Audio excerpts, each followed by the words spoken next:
자, 안녕하세요. 우리 저번 시간에 고증학, 공양학, 그리고 조선의 실학, 그리고 일본의 고학, 국학, 난학, 이렇게 새로운 학문에 대해서 수업을 했었는데, 여기 밑에 우리 안 본 자료들 좀 마저 보도록 하겠습니다. 음, 자, 중국 같은 경우에는 청나라가 들어선 그 명나라가 망하고 청나라가 들어서는 그 명청 교체기에 왜 명나라가 멸망했을까라고 하는 명나라 관리들 사이에 그런 이제 반성의 목소리가 나오면서 명나라 시기에까지 관학을 유지하고 있었던 그 성리학이 과연 현실에 도움이 되는 학문이었는가 라는 것에 대한 비판의 목소리가 나왔다라고 저번 시간에 설명을 했습니다. 우리도 성리학을 그때 같이 공부를 했었는데 이기론에 입각한 학문이잖아요. 그러니까 주자가 이제 집대성한 모든 이제 우주 만물에는 절대 변하지 않는 불변의 법칙인 이의가 있고 그 이의를 우리가 그 학문 연구를 통해서 되찾아야 된다라고 하는, 그러니까 우주 만물의 원리를 알기 위해 노력해야 된다라는 게 그 이기론인데 우리가 공부해봐서 알겠지만은 우리가 공부하면서도 이게 도대체 무슨 얘기인가 잘 와닿지 않고 굉장히 관념적이고 철학적인 그런 학문이란 말이죠. 그래서 과연 그 성리학이 옳고 그름을 떠나서 과연 현실에 도움이 되는가? 왜 우리는 그 명나라 말기 학자들 사이에서 왜 우리는 오랑캐의 지배를 받게 되었을까? 왜 명나라가 망했을까? 사회 변화에 성리학이 과연 적절하게 대응을 한 것일까에 대한 이제 목소리가 나왔고, 그래서 성리학 대신 실제 우리 쓰임에 현실 정치에 적용할 수 있는 구체적이고 실전적인 학문은 없을까? 그래서 옛 문헌을 연구해서 그 실제 생활에 적용하고자 하는 이제 고증학이 등장한다. 이런 얘기를 설명을 했었죠. 그리고 명나라 시기에 들어온 그 서양 학문들의 영향, 그리고 뭐 이런 근대적이고 합리적인 성격의 서양 학문의 영향을 받아서 이제 고증학이 집대성되게 되고, 그게 우리 조선에도 들어오고요. 그리고 조선에서는 그런 고증학이나 우리도 이제 마찬가지로 서학의 영향을 받아서 실학이 등장하고, 일본에서도 성리학의 교조화에 대한 반성의 목소리가 나오면서 초기 유학으로 돌아가자라는 고학, 그리고 고대 일본으로 복귀하자라는 국학, 그리고 네덜란드 상인들에 의한 이제 서양 학문을 수용하면서 난학이 발달한다라는 내용을 학습을 했었습니다.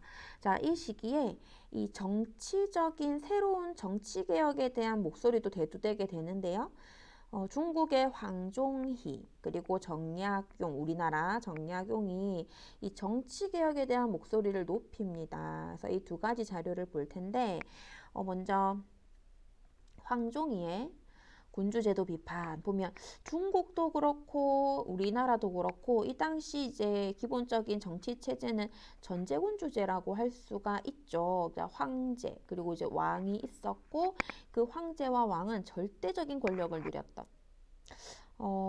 조선시대에도 뭐 경국대전을 기본으로 하는 이런 법전이 있었고 중국도 그건 마찬가지였죠. 그러니까 법이라는 게 있었지만 그 법 위에 황제와 왕이 존재했던. 그래서 왕이 저놈을 잡아 죽여라라고 하면은 전혀 뭐 왕이 명령한다면 절대적인 이제 법적인 저촉 없이 왕의 명령을 그대로 이행해야 되는 자, 그런 군주 제도입니다. 이 전제 군주제에 대한 비판의 목소리가 이 두 사람에 의해서 각각의 나라에서 나오게 되는데, 먼저 황종희의 군주제도 비판 보면 명의대방록이라는 책에서 주장합니다.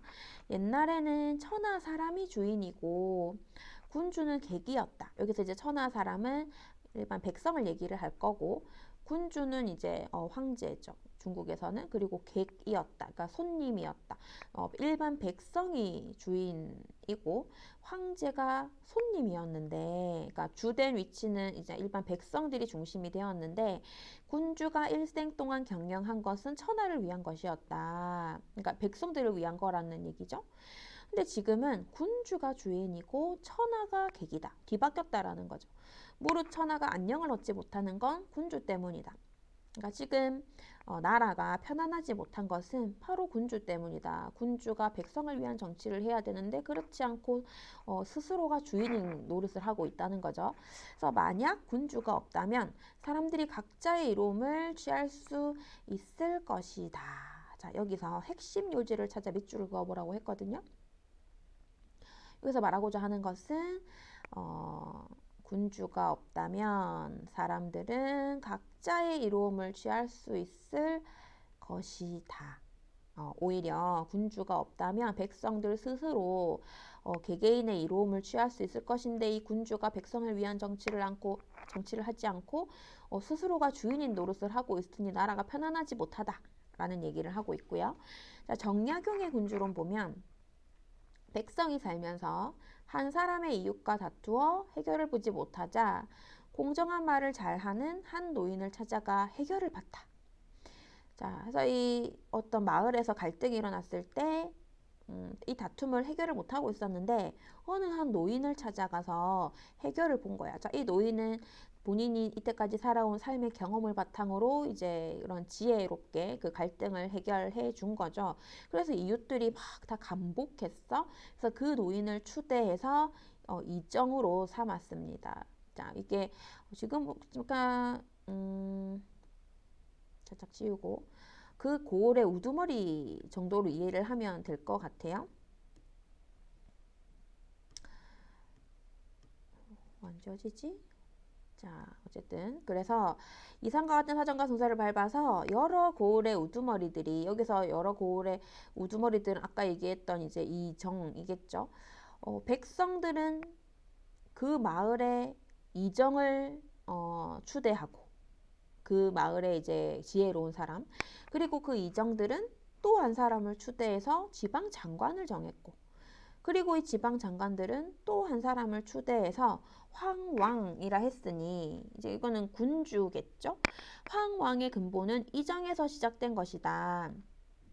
그러니까 백성들이 이정을 추대하고 이정이 지방장관을 추대하고 지방장관들이 군주를 추대했으니 결국 이 군주는 백성들이 추대한 것 아니겠는가? 백성들에 의해서 군주가 세워진 거 아니겠는가라는 거죠. 그래서 핵심은 황왕의 근본은 바로 이정이다. 자, 이 부분이 핵심이 되겠습니다. 자, 그래서 기본적으로 이 황종희와 정약용은 백성들을 위한 정치를 해야 된다. 군주는 자, 이런 맥락에서 지금 이러한 주장들을 하고 있거든요. 그래서 공통된 의미를 써보면 군주권을 그러니까 이 왕이 자기가 주인인 것처럼 자기가 중심인 것처럼 마음대로 정치를 하면 안 되고 백성을 위한 정치를 해야 된다. 그러니까 군주권을 제한하고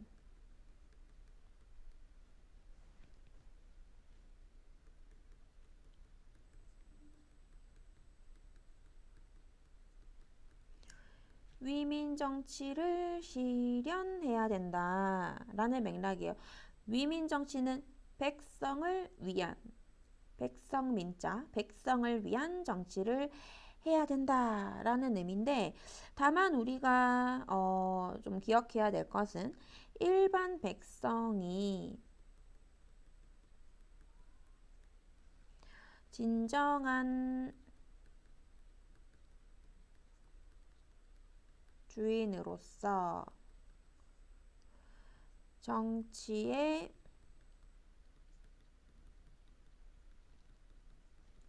참여하는 것을 하는 건 아니라는 거예요. 그러니까 여기서 정약용 백성을 위한 정치를 해야 된다 라고 하는 같이 이제 공통적이지만 이 두 사람이 얘기를 하는 거는 그렇다고 해서 백성들이 그럼 직접 정치에 참여해야 되는가? 우리 지금 자, 백성이 지금 현재는 이제 각 나라의 국민이잖아요. 우리는 정치에 직접 참여하잖아. 참정권을 얻어서 모든 사람들이 정치에 참여할 수 있는 권리를 나라의 주인이기 때문에 정치에 참여할 수 있지만 이때 이들이 위민 정치를 하라는 말은 백성을 위한 정치를 하라는 것이지 백성이 직접 정말 나라의 주인인 것처럼 직접 정치에 참여하는 것을 얘기하는 건 아니라는 거예요. 그래서 여기서 이들이 군주권을 제한해야 된다라는 거는 재상권을, 그러니까 신권을, 사대부들의 권한을 높이고 군주권을 제한, 그러니까 이 사대부들이 나라의 지배층으로서 조금 왕권을 제한하고 자기들이 정치 일면에 나서서 위민 정치를 해야 된다라는 명목하에 좀 왕권을 제한하고자 한 것이지 이걸 정말 백성들이 정말 정치에 직접 참여해야 된다 그런 얘기를 한 건 아니라는 거예요. 그러니까 지금의 개념이랑은 지금이 국가의 주인이 국민이라는 그 개념하고는 조금 다르다라는 것을 기억을 할 필요가 있고요. 자, 그리고 다음 페이지 넘겨보면 120쪽에 넘겨보면 자, 일본의 국학을 집대성한 모토우리 노리나가 자료가 있습니다. 자, 이 사람은 에도 시대 대표적 사상가고요. 자, 국학의 집대성자입니다. 중국에서 왕조가 교체되는 역성혁명을 비판하고, 자, 역성혁명은 성이 바뀌는 혁명이에요. 그 중국에서 왕조가 바뀔 때마다 그 왕조를 창건한 사람들의 자손들이 황제가 되니까 성이 바뀌겠죠. 송나라는 조광윤이라는 사람이 창건했기 때문에 황제들이 다 조씨야. 명나라는 주원장이 창건했기 때문에 황제들이 다 주씨겠죠. 자, 그런 역성혁명 그걸 얘기하고 그래서 이 모토리 노리나가는 중국은 수십 년 또는 길면은 뭐 한 2, 300년마다 왕조가 교체되는 역성혁명이 일어나지 않느냐. 자, 그걸 비판하면서 일본 전황의 만세일계를 옹호합니다. 일본 전황은 만대가 지나도록 혈통이 바뀌지 않는 쭉 그 혈통을 이어오지 않았느냐. 이것이야말로 일본이 우월하다라는 증거다. 중국보다. 라고 이제 역설을 하면서 그 정당성의 근거를 아마테라스 오미카미와 혈통의 순수성에서 찾았다. 자, 아마테라스 오미카미는 일본의 태양신이자 조상신입니다. 아마테라스 오미카미의 자손이 최초의 천황이라고 믿고 있거든요. 그리고 그 천황이 만세일계, 그러니까 쭉 혈통이 이어졌다라고 생각을 하기 때문에 일본 천황들은 신의 자손들이죠. 그래서 천황을 신격화하거든요. 일본은. 자, 이러한 일본 우월주의 입장에서 일본을 본조, 황조, 황국이라고 칭하고 중국은 외국, 이조, 심지어 서쪽 오랑캐 서융이라고 표현을 합니다. 자, 모토리 노리나가는 처음 황국이라는 용어를 썼고 이 황국은 일본이 우리나라를 식민 지배하고 민족 말살 통치 시기에 황국 신민화 정책 그때도 이제 황국 천황이 다스리는 국가 이런 용어를 모토리 노리나가가 먼저 썼다라는 거고 45년 일본이 패망할 때까지 황국이라는 표현을 일반화시켜서 사용했고 그의 영향을 받은 국학자들은 고사기, 일본서기 이거는 일본 8세기 이전에 천황 중심의 그 중앙집권 체제를 마련해서 그 당시 일본 역사책들입니다. 그래서 고사기, 일본서기의 신화를 우주 생성의 이야기로 재구성하면서 고사기전이라는 책을 쓰거든요. 세계의 모든 전승과 풍속이 일본으로부터 흘러나갔다라고 주장하는 극단적 일본 중심주의로 나아가기도 했다. 자, 이 사람은 국학을 집대성한 사람입니다. 유교나 불교는 외래 종교가 아니고 천황을 중심으로 하는 일본 고대로 돌아가자라는 모토리 노리나가에 대해서 자료를 살펴봤고요. 121쪽에 자료 요것만 마저 보면 자, 창의활동 두 인물의 주장을 읽고 물음에 답해보자. 자, 윤휴와 이토진 사이 자료가 있습니다. 자, 이 윤휴라는 사람은 우리 조선 후기에 자, 성리학자인데 윤휴랑 어떤 사람을 같이 많이 얘기하냐면 자, 송시열을 얘기를 많이 합니다. 비교해서 아마 작년에 그 효종 시기에 북벌 정책할 때 아마 이 두 사람의 이름을 들어봤을 것 같은데, 자, 송시열과 윤유는 성리학자긴 하지만 기본적으로 굉장히 다른 면모를 가지고 있어요. 송시열은 이 성리학, 주자학을 굉장히 그 자체로 절대시하면서 신성화하는 사람이고, 성리학만 옳다고 생각하는 사람이고, 근데 성리학 자체도 그 초기 유학에 대해서 이제 공자 맹자 시기의 그 유교 경전에 대해서 주의라는 사람이 자기 나름대로 독자적인 해석을 하면서 철학적인 해석을 하면서 나름 주석을 달고 새로운 해석을 한 신유학이잖아요. 그러니까 이 주자학 성리학도 그냥 유학의 해석의 하나일 뿐인데, 송시열은 이제 그 자체를 너무나 절대시하고 그 외에는 다른 답은 없다라고 생각하고 그거 자체가 굉장히 옳다라고 생각하는 사람이고, 윤휴는 성리학자긴 하지만 주의가 그렇게, 그러니까 주자가 그렇게 해석한 거에 대해서 나는 이렇게 생각했는데 뭐 이런 해석도 가능하지 않을까? 라고 이제 그러니까 성리학을 상대화해서 그거 자체가 나쁘다는, 그게 옳지 않다는 게 아니고 이렇게도 생각해 볼 수 있지 않을까라고 생각했던 좀 생각이 트인 그런 사람이죠. 근데 이제 송시열은 어떻게 주자의 성리학에 대해서 다른 해석을 할 수 있는가라면서 성리학을 어지럽히는 나쁜 사람 하면서 사문난적으로 몰면서 이 사람을 죽입니다.